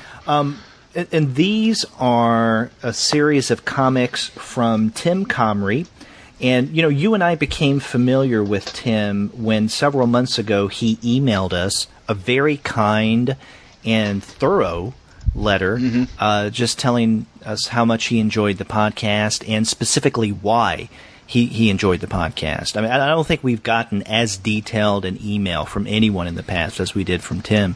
And then he also introduced us to his work, and then last month, I think it was maybe a month and a half ago, he was kind enough to send us issues of a series that he has of a mini comic called Leisure, the first issue of which came out in 2011, I believe, and then issue #2 came out that following year. I'm not sure when issue 3 came out. I didn't see a year of publication. Yeah, no, it's not on there, so I was curious about that too. But he also sent us a few other things, but so we have the first 3 issues of Leisure. But he also does a web comic with Mike Hannigan. I guess that's how you pronounce Mike's name. 5 Hour Breakfast, and this is something that if you go to 5hourbreakfast.com, that's one word, then you can see what we're going to be referring to. And in fact, if you want to check out Comrie's work, you can go to his website. You can buy his stuff at timconrie.com. timconrie.bigcartel.com. So if you want to, purchase some of the things that we're talking about. But he also has a Tumblr account, Tim Comrie, and that's timcomrie.tumblr.com. So you can check him out in those various ways. But let's talk a bit about Leisure. Mm-hmm. Yeah. So Leisure is an autobiographical comic series in which Tim deals very explicitly with some of the struggles he has with depression, with family, with his job, girlfriend, and these kind of those kind of issues and themes occupy much of the series. Mm-hmm. And in fact, the first issue is, all three of them are autobiographical in nature, but I think the first issue strikes me as the most bare bones of the three issues that we have, in that it begins with, the very first page, the top strip, 3 panels, he is waving to us, the reader, in the first panel, and in the second panel there's a noose around his neck. And then in the third panel, there is a tipped-over chair, and you can see the tips of shoes hanging down because he's hung himself. And then there's a message on the floor in a letter that says, "Please excuse the mess." Uh-huh. And then right under that is a larger panel where he says, "The last 3 panels were an experiment in what I like to call negative visualization. Do not be alarmed, as you can probably see in this panel, I am alive and talking." And that sets the stage for the first several pages of this first issue, where he really does lay out, in a no-nonsense way, some of the stuff that's going on in his life. And you mentioned his struggles with depression and, I guess, a sense of self-worth. Uh-huh. So, and he represents this in a variety of different ways. Some of them realistic, some of it a little more fantastical. And he even mentions toward the beginning of this first issue that his girlfriend is a part of this first issue of Leisure as well, that he wrote it in light of, or he wrote much of this first issue within the context of this relationship going south. So... Mm-hmm. He tells us at the beginning that he is a struggling individual, not a struggling writer or an artist, but a struggling individual, and he's using his art to at least try to come to grips, I guess, with some of this stuff. And so, one of the things I very much appreciate about Leisure, especially this first issue, is Comrie's forthrightness. Yeah. He really lays out his anxieties and his feelings in a really honest way that I think makes the comic really engaging. Mm-hmm. You mentioned anxiety. One of my favorite bits from Leisure is actually in the second issue, and this is on the back cover. We have a series of panels that take place on a Tuesday because earlier in issue number 2, events took place on Monday, so I guess this is the next day. And we see him sitting on a bus. And they're just panels, basically the same image of him sitting on the bus for the most part. And in the underneath the third panel, he writes, "My anxiety has completely vanished." And then there's a beat of a couple panels, and then wait. And then a couple more panels, then there's this thought balloon in that last panel. He goes, "There it is." Mm-hmm. Yeah. And I like the pacing of that. Yes. I like his pacing in general. I think he does a lot with kind of those short, silent beats before kind of delivering a blow or a punchline or whatever. Since you mentioned the second issue, one of the sequences in this second issue that I felt was really one of the areas where you really see Comrie kind of laying himself out is this the sequence in which he is noticing, he says, a discrepancy between who I want to be and who I am. And we get a sequence of panels and pages in which we have A being who he wants to be, B being who he is, these kind of parallel images, and in the first page, A is he's talking on in each of these panels. He's talking on the phone to his mom. In the first one, he's at his drawing board doing a comic, saying, "I'll help you just as soon as I'm finished, Mom." And then the second one, B, he's at his desk, but now he's at his computer, apparently looking at pornography and masturbating, saying the same thing. "I'll help you just as soon as I'm finished, Mom." So the idea of that in each of those cases, in each of those situations, he's talking to his mom. I think reveals the kind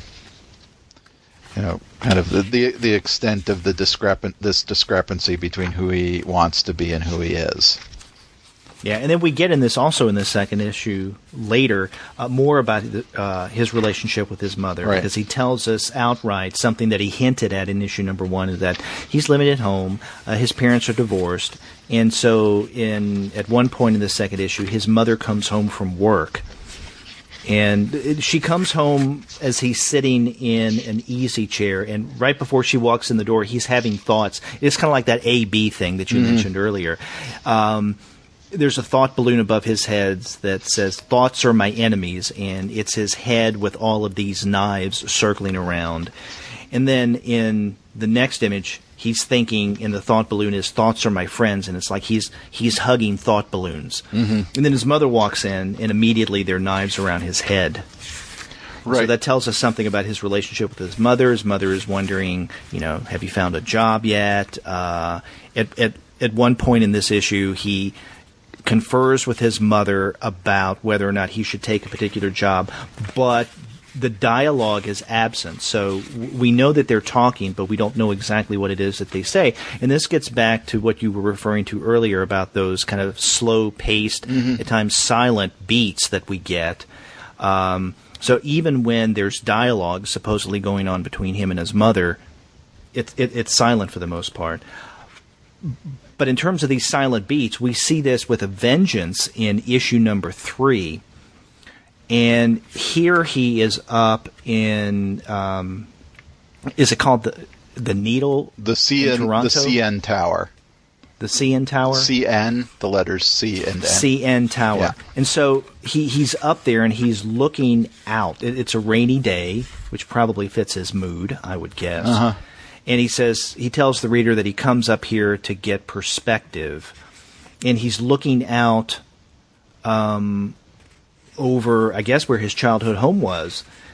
And it's 1, 2, 3, 4, 5, 6, going on to 7 pages of what could conceivably be put in one word balloon, where he's telling us that he comes up there to look at his childhood home, that it has a different look now because it all comes back to perspective and where he is and, the vantage point from which he is seeing this literally and figuratively. But we have what looks like the same, or if not the exact same, very similar images of him just standing at the window looking out. And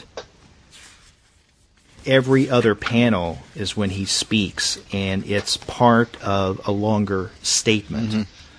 So now, I didn't ask him this in an email. I don't know if you did in your correspondences with him, but the title of this series is Leisure, and he definitely does take a leisurely approach to his narrative, to his storytelling. So I'm wondering if that's where the title came from. That's interesting. I'd be curious to know the answer to that. That first story in Leisure number 3, and I think Leisure number 3 we're really seeing Comrie come into his own as a cartoonist.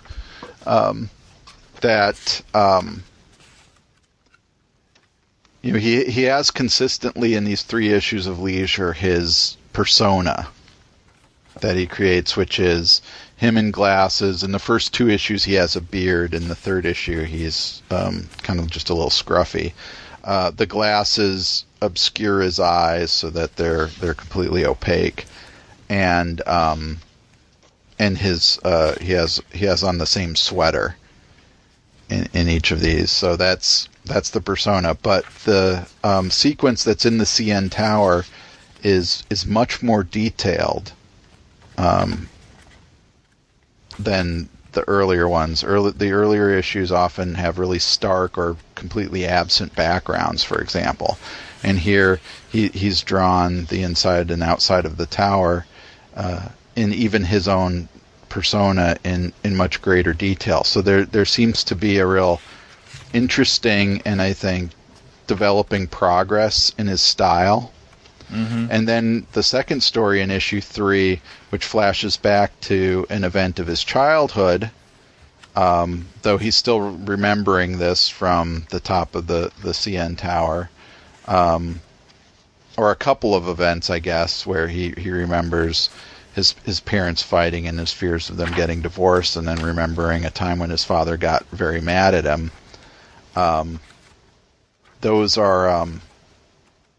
are drawn in a different style, and so I like that change up that he does. But again, there's also a very like the first page of the flashback to Toronto in the early 90s is 6 panels of him in bed just blinking, and so it's a very deliberate, slowly overhearing dialogue, right? Yeah. And it's a very deliberately paced sequence once again, and then the story in which he and his friend are playing in a bathtub, and the friend ends up spraying a light bulb and blowing out the electricity in the house, and how the dad gets mad. One of the things I really appreciated about that is that he's telling that story in a way of empathizing with his father. What must it have been like for his father to be, working real hard, working, I think he has more than one job, having a mortgage. Actually, no, I think he has one job, but he works long hours. He has 3 kids. 3 kids, more, yeah. Yeah, and then to have your leisure time, I guess, the time you have to relax, you got to deal with these kids. That are messing things up. That must have been, that would drive. He imagines that would drive him or anybody to that kind of state of anger. Right, and in fact, that's where this third issue ends, right. And that is the father, kind of a close-up of his face, or at least a shaded circle over the father's face, who looks quite angry. And it says to be continued. So it does end on a kind of a rough and jagged ending, one that doesn't have a pleasant feel to it, let's say. Now, it was interesting that you were talking about issue number 3, the first story or the second story or an other story. I think you can see it that way. I read issue number 3 as just one continuous story. Yeah. Unlike the earlier issues, especially issue number 1, where there are clear dividing points between, I guess, what you could call the first issue proper and then 1 or 2 stories toward the end. Those seem to be more overtly separate. But everything in issue number 3, and they are separate memories or recollections or stories, but they're all strung together by him being up in the CN Tower, looking out and remembering all of this stuff. I mean, these are, I assume, recollections. And so when we get the change in style that you mentioned, that's just one recollection or one memory that he's having, something that he's bringing to us, the reader, through, I guess, recall. Yeah. So not only is the art more sophisticated as the series continues, but I think the storytelling, as evident in issue number 3 of Leisure, is developing quite well. Yeah.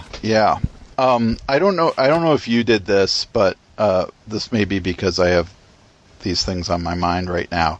But because Comrie is doing autobiographical comics and he's doing them in Toronto, I couldn't help but think of the kind of trinity of Toronto autobiographical comic creators of, Seth,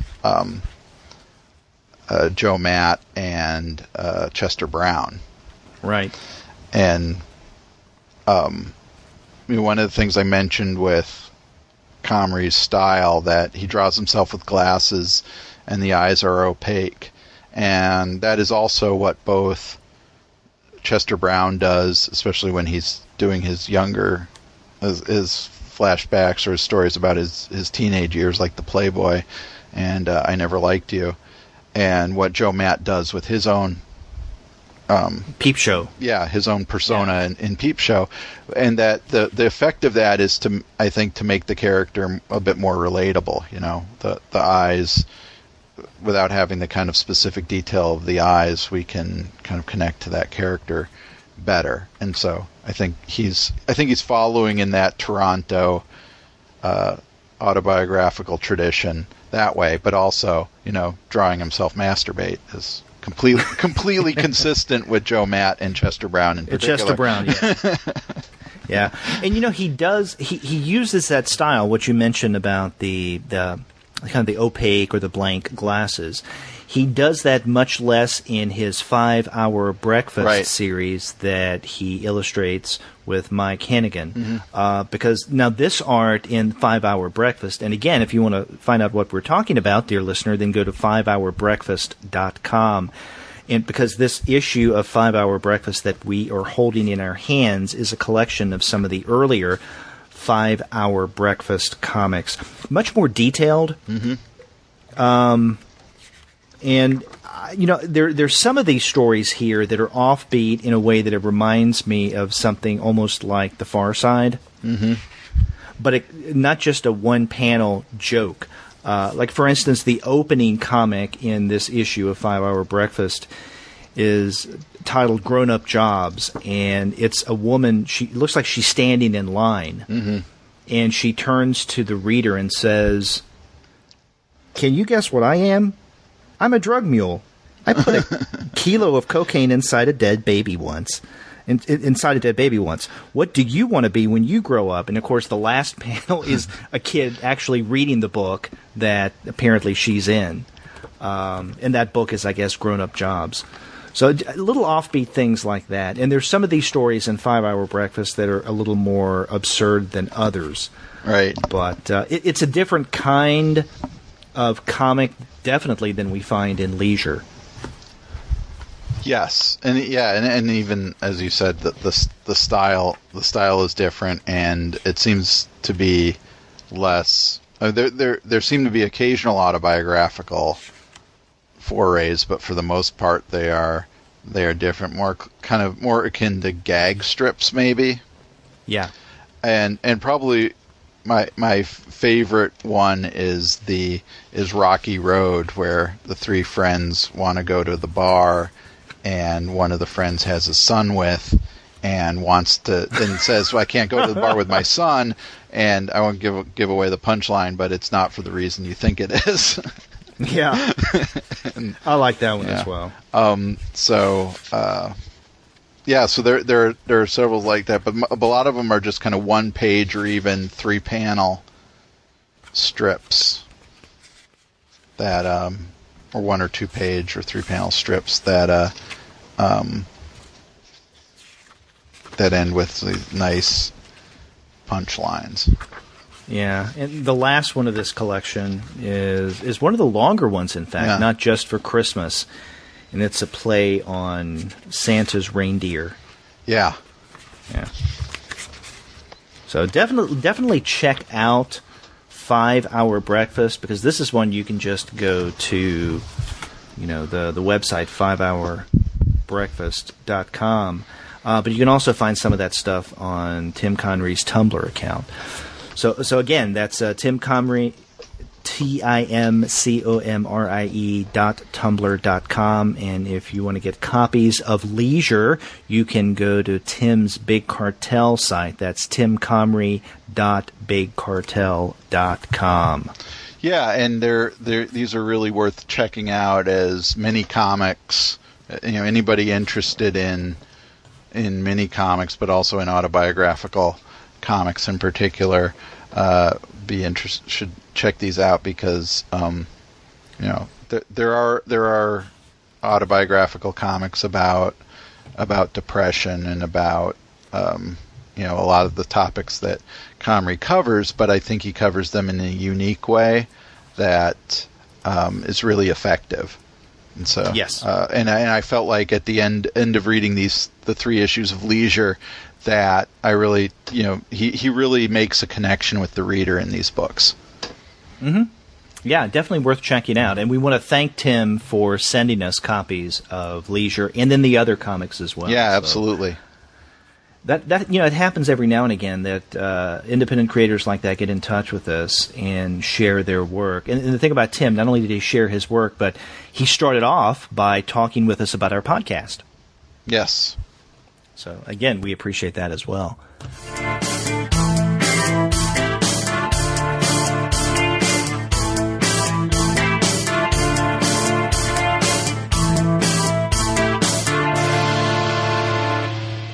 So a lot of really good stuff that we talked about this week. We started off with a number of new number 1 issues, some of which revisited older characters. There was We Stand on Guard, then we looked at Will Eisner's The Spirit number 1, then Archie number 1, and then several comics, the most significant of which is the Leisure series from Tim Comrie. So a lot of good reading there, variety as well. Yes. Yeah. So, there are some of these comics, unfortunately not Tim's yet, that you can pre-order from our sponsor, and that is Discount Comic Book Service. So go to their website, dcbservice.com, and you can pre-order future copies of We Stand on Guard, Will Eisner's The Spirit, and Archie. It's a great place to get your funny books. It's what we use. That's dcbservice.com.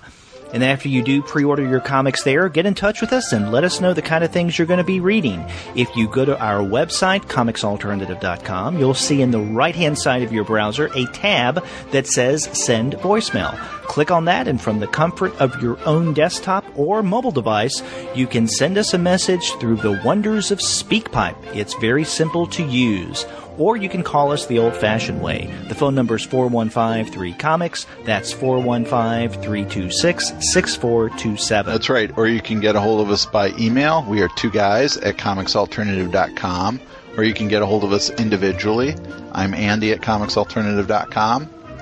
And I'm Derek at comicsalternative.com. And you can follow us on Twitter, where we announce new content of the podcast as well as updates to our blog. So check out our Twitter feed at the number 2 Guys with PhDs. That's right. We're also on Facebook, on Tumblr, on Instagram, and on Google+. You can also subscribe to our YouTube channel. You can subscribe to our podcast through iTunes, and when you do, please leave us a rating and review. You can also stream us through Stitcher. You can find us on TuneIn, but you can find every single one of our episodes, as well as our reviews and comics-related commentary that we put up on our blog, and that's at the website, comicsalternative.com. That's right. All the ways of getting a hold of us, letting us know how we're doing, and to find out how we're doing. That's right. Also, take part in our forum. We appreciate that as well. Yes. So, Andy, you and I are going to be back next week, and in fact, we can tease a little bit. We're going to be visiting some of the issues, or revisiting some of the issues or characters that we talked about today. That's right. That's right. But what are we talking about? Well, you have to tune in next week to find out. Until then, I'm Derek. I'm Andy. See ya.